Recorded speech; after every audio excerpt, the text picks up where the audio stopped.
All right, hello friends, welcome to arts के YouTube channel. मेरा नाम है आयुष राठी और आज हम लोग इस वीडियो में बात करने वाले हैं जेईई एडवांस 2021 के लिए कुछ टिप्स एंड स्ट्रैटेजीज के बारे में। कुछ आप लोगों को 4 चीज़ों के बारे में बताने वाला हूं इस वीडियो के अंदर में, जो कि अगर आपने फॉलो किया तो आपका जेईई एडवांस 2021 में बहुत ज़्यादा स्कोर बूस्टअप होगा, बहुत ज़्यादा आपको उससे हेल्प मिलेगा। ठीक है, एक चीज़ और मैं बताना चाहूँगा, बहुत सारे बच्चे बोल रहे थे जेईई एडवांस के लिए ट्रिक्स बनाओ, तो उसके बारे में मैं ज़रूर से अभी बात करने वाला हूं। तो जितने भी बच्चे जेईई एडवांस के लिए प्रिपरेशन कर रहे हैं, चाहे आप मेंस में फोड़ चुके हो चाहे नहीं फोड़ चुके हो, फर्क नहीं पड़ता, लेकिन जेईई एडवांस के लिए ये जो है वीडियो स्पेसिफिकली होने वाली है, क्योंकि जेईई एडवांस एक ऐसा एग्जाम है जो मैंने खुद ने क्लियर करा है। ठीक है, काफ़ी मेहनत से क्रैक करा है जेईई एडवांस का एग्जाम मैंने, और कुछ गलतियां भी करी थी। तो मैं एक कैपेबल इंसान हूं आप लोगों को जेईई एडवांस के लिए टिप्स देने के लिए, स्ट्रेटजीज देने के लिए, क्योंकि वो एक ऐसा एग्जाम है जो मेरे दिल के काफ़ी ज़्यादा जो है करीब रहा है। तो जल्दी से वीडियो को लाइक करके चैनल को सब्सक्राइब करके एआर स्कट का हिस्सा बन जाओ। उम्मीद करते हैं कि आपको वीडियो पसंद आएगी।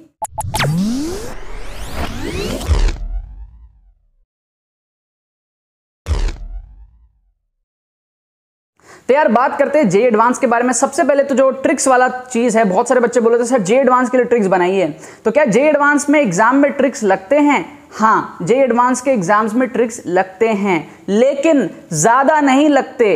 बहुत कम क्वेश्चन में ट्रिक लगते हैं, बहुत कम क्वेश्चन में ट्रिक लगते हैं। तो अगर आप जेईई एडवांस के लिए एक्सपेक्ट कर रहे हो कि आप ट्रिक्स के बलबूते बहुत कुछ कर जाओगे, तो आप नहीं कर पाओगे। जेईई मेंस में, वेबजी में, स्टेट एग्जाम्स में आप डेफिनेटली, बिटसाइट में आप ट्रिक से बहुत कुछ कर सकते हो, मैंने आपको प्रूफ भी किया है। बट झूठ नहीं बोलूंगा, जेईई एडवांस के एग्जाम में बहुत ही कम क्वेश्चंस में ट्रिक्स लगते हैं, मतलब बहुत रेयर क्वेश्चंस में ट्रिक्स लगते हैं, ये आप जान लो।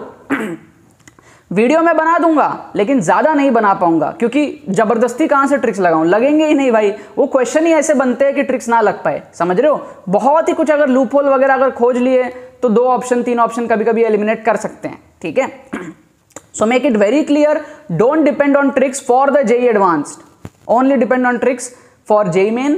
लेकिन JEE main में भी ये नहीं कि पूरा ही ले आएंगे, 40-50 मार्क्स बढ़ा सकते हो, बाकी तो पढ़ना ही पड़ता है। ठीक है ना, स्टेट एग्जाम्स में, बिटसाइट में आपके ट्रिक्स जरूर लगेंगे। अब बात करते हैं जेईई एडवांस के बारे में। तो सबसे पहला टिप, जो आपका केमिस्ट्री है ना यार, केमिस्ट्री, आपकी केमिस्ट्री नहीं, आपकी जीएफ पीएफ के साथ केमिस्ट्री नहीं, आपका जो केमिस्ट्री का जो सब्जेक्ट है, फिजिक्स केमिस्ट्री मैथ्स में, वो आपका की है, उसको समझो जेईई एडवांस के लिए। केमिस्ट्री से प्यार करो, उसको भगवान समझो, उसको मंदिर समझो। अगर आप उसको मंदिर समझोगे तो आपको डेफिनेटली जो है हेल्प केमिस्ट्री के थ्रू जेईई एडवांस में मिलेगा। अगर आप केमिस्ट्री को छोड़ करके जेईई एडवांस में कुछ ना कुछ करना चाहते हो तो भूल जाओ। अनटिल एंड अनलेस आप कोई टॉपर ना हो कि आप 80% ले आओ फिजिक्स में, 80% ले आओ मैथ्स में, आप भूल जाओ, क्योंकि एवरेज स्कोर ला करके केमिस्ट्री में एवरेज ला करके आप बहुत आगे नहीं पहुंच सकते। ठीक है, सो केमिस्ट्री में आपको अच्छा करना पड़ेगा, इस चीज को एकदम अच्छे तरह से अंदर में डाल लो। चाहे आपको पसंद आती हो केमिस्ट्री, ना पसंद आती हो, उसको प्यार करना पड़ेगा। अगले 1 महीने उसको चाटना पड़ेगा, उसको जो चीजें जरूरत पड़ेंगी उसके लिए आपको करनी पड़ेंगी। समझ में आया बात आपको? टारगेट स्कोर क्या होना चाहिए सर? सो मिनिमम आपको केमिस्ट्री में ट्राई करना चाहिए 60% का। ठीक है, ओवरऑल देखो, ओवरऑल मैं आपको बताऊं तो आपको जेईई एडवांस में मिनिमम 50% का ट्राई करना चाहिए। आपके कट ऑफ वगैरह क्लियर हो जाते हैं 35% में और 50% 55% में जाकर के आपको जो है कॉलेजेस मिलने स्टार्ट हो जाते हैं। सो आपको क्या करना है, मिनिमम 50% का आपको टारगेट यहाँ पर लेकर के चलना है। उसमें मैं मैथ्स और फिजिक्स में 5-5% कम कर दे रहा हूँ, 45-45 मिनिमम आपको लाने का ट्राई करना है, और केमिस्ट्री में 10 ज़्यादा, क्योंकि वो चीज़ पॉसिबल है, कंपेरेटिवली ज़्यादा स्कोरिंग होता है 60% का। ठीक है, अगर आप वहाँ 60 नहीं ला पा रहे हो, अभी से आप ढील दे रहे हो, तो समझ लो आप गलत डायरेक्शन में जा रहे हो। यहाँ आप भले ही 45 का बढ़ा लेना, लेकिन वहाँ मिनिमम 60 चाहिए। ठीक है, वहाँ 60 का 65 करो तो करो, लेकिन 60 से कम नहीं करना। यहाँ 45 से 40 हो सकता है अगर पेपर टफ आ जाए बहुत ज़्यादा, लेकिन वहाँ 60 का कम मत करना। ठीक है, कोशिश करना वो 60 से ऊपर ही रहे, चाहे कैसा भी पेपर आ जाए, कोशिश ये रखना। तो ओवरऑल आपके 50% आएंगे, 60-45 का एवरेज आपका 50% आएगा, ये आपका मिनिमम है। इससे ऊपर आप जितना ले जा पाओ आपके लिए बढ़िया है। समझ में आ गया बात आपको? अब दूसरी चीज़ हमारे पास में ये आती है कि सर पढ़े कहाँ से, सॉल्व कहाँ से करें। तो एक तो ये आप कर सकते हो, अगर आप किसी कोचिंग में पढ़ते हो, रेजोनेंस में, फिटजी में, ग्रैंड मास्टर्स पैकेज कर सकते हो, रेजोनेंस में आप रैंक बूस्टर कर, कुछ भी कर सकते हो, एडवांस लेवल प्रॉब्लम जो आपको मिलते हो सब कर सकते हो। लेकिन एक सबसे बेस्ट चीज़ मैं आपको बताऊं, आप कोचिंग में पढ़ो चाहे ना पढ़ो, सबसे बेस्ट चीज़ जो होता है ना, वो ये होता है एडवांस के अंदर में, जो आपका लास्ट 37-40 ईयर्स का जो आर्काइव होता है, जो लास्ट 40 ईयर्स के जो क्वेश्चंस होते हैं आपके, वो आपके लिए सबसे ज़्यादा बेस्ट होता है, मानो या ना मानो। अब बहुत सारे बच्चे सोचते होंगे यार हम पहले थोड़ा सा सेंगेज कर लेते हैं 1 महीना, लास्ट के 1 महीने आर्काइव कर लेंगे। लास्ट के 1 महीना आप आर्काइव कर ही नहीं पाओगे। उसके लिए 2 महीना लगेगा ही लगेगा, क्योंकि वो फिजिक्स केमिस्ट्री मैथ्स में लास्ट 40 साल के क्वेश्चन है। आप काउंट करोगे, आप देखो कितने सारे क्वेश्चन, आपको पढ़ना भी तो पड़ेगा, सारे क्वेश्चन आएंगे थोड़ी एक बार में। आपको समझ में आ रहा है आपको बात? अगर आपके पास में एडवांस की आर्काइव नहीं है तो मैं आपको लिंक डिस्क्रिप्शन में डाल दूंगा, चेक करके जो भी बेस्ट आर्काइव की बुक होगी, अरिहंत वगैरह की जो भी होगी मैं डाल दूंगा, उसको जरूर से परचेस कर लेना, क्योंकि वो आपका बहुत जरूरी है एडवांस के लिए, क्योंकि आपको एडवांस को समझना पड़ेगा। आप मेंस कैसे क्लियर करते हो, मेंस एग्जाम को समझते हो, उसके हिसाब से प्रिपरेशन करते हो, फिर क्लियर करते हो। एडवांस के लिए अलग तरीके का क्वेश्चन आता है, अलग आपका जो स्ट्रेंथ वाला एग्जाम होता है, आपको ज्यादा सोचना पड़ता है, टाइम ज्यादा लगता है, नंबर ऑफ क्वेश्चन कम हो जाते हैं, बहुत सारे फैक्टर्स हमारे पास में होता है। 2 पार्ट में एग्जाम होता है, पहले एक मॉर्निंग सेशन फिर आफ्टरनून सेशन, आपका स्ट्रेंथ टेस्ट होता है, टेस्ट मैच की तरह आपका एडवांस है। जैसे टेस्ट मैच होता है ना, T20 नहीं है, टेस्ट मैच है। समझ में आ रहा है आपको बात? So what you have to do is, आपको आर्काइव करना है और आर्काइव आपको पूरा करने का ट्राई करना है। मतलब जिद लगा लो, जिद कर लो, अपने आप से चैलेंज कर लो कि आर्काइव एडवांस के पहले मैं पूरा कंप्लीट करूंगा ही करूंगा। ये आपको बेसिक मिनिमम आपसे मैं हाथ जोड़ के रिक्वेस्ट कर रहा हूं, कर लो, क्योंकि ये चीज मैंने नहीं करी थी, ये मेरे लाइफ में एक गलती हो गई थी जो मैंने इसको नहीं करा था, और मैं जानता हूं ये करना कितना ज्यादा इंपॉर्टेंट है। प्लीज, एक्सपीरियंस कह रहा है मेरा कि प्लीज जे एडवांस का आर्काइव को पूरा कंप्लीट करो, चाहे वो सब्जेक्टिव क्वेश्चन ही क्यों ना हो। पुराने जमाने में सब्जेक्टिव क्वेश्चंस आते थे जिसके ऑप्शंस नहीं होते थे, वो भी आपको करने हैं, वो भी करने हैं। करो, दिमाग लगाओ, टाइम लगेगा, नहीं आएगा, सोल्यूशन देख के करो, समझो, उससे क्या होगा, आपका ब्रेन डेवलप होगा। अगर आपका ब्रेन डेवलप होगा, आपकी नॉलेज कवर हो जाएगी। सोचो एक एडवांस के पेपर को बनने में कितनी खोपड़ी लगती होगी, तो सोचो 40 साल की जितने भी वो डायरेक्टर फिरेक्टर एडवांस का जो क्वेश्चन बनाते हैं प्रोफेसर्स, उन सबकी खोपड़ी के जितने भी क्वेश्चंस उन्होंने निकाले आज तक, वो पूरा अगर आप कंप्लीट कर लो तो आपका पूरा वैरायटी कंप्लीट हो जाएगा, प्लस आपका ब्रेन डेवलप हो जाएगा।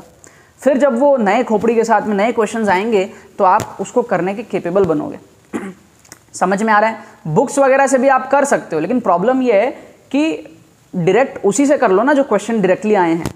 ठीक है, बुक्स वगैरह भी अच्छे होते हैं, कोचिंग के मटेरियल भी अच्छे होते हैं, कर पाओ तो कर लो उसको भी, लेकिन ये मस्ट है, ये तो करना ही करना है, इसके साथ वो करो तो कर लो। अब तीसरी चीज आती है हमारे पास में कि यार एडवांस में ना आपको एक और चीज का ध्यान रखना पड़ता है, वो होता है आपकी बायोलॉजिकल साइकिल, आपका स्ट्रेंथ, आपकी परफॉर्मेंस अच्छी होनी चाहिए। फॉर एग्जाम्पल जैसे मान लो क्रिकेटर्स टेस्ट मैच खेलते हैं तो टेस्ट मैच सुबह 9 बजे होती है, ठीक है, सुबह 9 बजे से स्टार्ट होकर शाम 5 बजे तक होती है।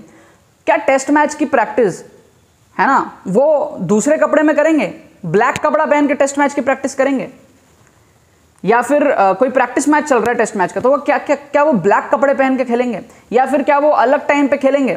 वो उसी टाइम पे खेलेंगे ना, या फिर वो उसी टाइम पे, सपोज कर लो उनका मैच स्टार्ट होने वाला है 9 बजे, तो वो क्या मैच स्टार्ट होने के पहले के दिनों में क्या वो 9 बजे उठेंगे? नहीं, वो रूटीन बनाएंगे अपना उस तरीके से अपना रूटीन बनाएंगे 5 बजे उठने का, रेडी वेडी होकर के 7-8 बजे खा पी जो भी करना है उनको कर करके वो फिर प्रैक्टिस करने का, वही वाला कपड़ा पहनेंगे, वही जूते पहनेंगे, सब कुछ वही चीज़ करेंगे।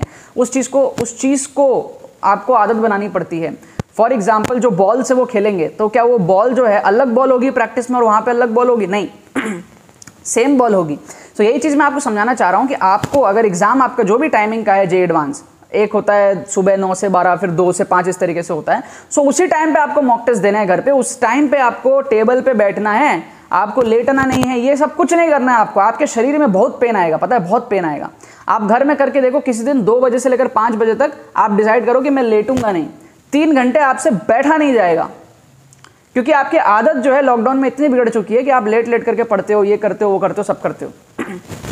मेंस में दिक्कत इसलिए नहीं आती है ना क्योंकि वो 3 घंटे में खत्म हो जाता है। एडवांस में दिक्कत इसलिए आएगी क्योंकि एक पेपर दोगे, उसमें पूरा दिमाग आपका एग्जॉस्ट होगा, उसके बाद फिर दोपहर को आपका फिर दूसरा पेपर स्टार्ट होगा, वहां पर आपका जो है पूरा का पूरा शरीर डाउन हो सकता है, थकान आ जाएगी। मैं खुद अपनी बात बता रहा हूँ, मैं बहुत फिट था, मैं फिट था, मैं बहुत एक्टिव आदमी था, लेकिन फिर भी मैं जे एडवांस के एग्जाम के जो सेकंड पेपर था ना, उसमें मेरे को मुंडी नीचे करके जो है लेटना पड़ गया था। क्योंकि यार तुम जब पूरा अपना दिमाग लगाते हो ना तो तुम कहीं ना कहीं थक जाते हो, तो वो स्ट्रेंथ ट्रेनिंग बहुत ज़रूरी होती है आपको। और जबकि मैंने ट्रेनिंग करी थी, मैंने घर में पेपर्स दिए थे, फिर भी ये हालत थी, ठीक है। सो आपको घर में बहुत सारे पेपर्स देने पड़ेंगे। जो आप कपड़ा पहनने वाले उस दिन, अगर आप जीन्स पहनने वाले उस दिन, तो आपको घर में जीन्स पहन के मॉक टेस्ट देना पड़ेगा, आपको घर में भी जीन्स पहनकर ही टेस्ट देना पड़ेगा।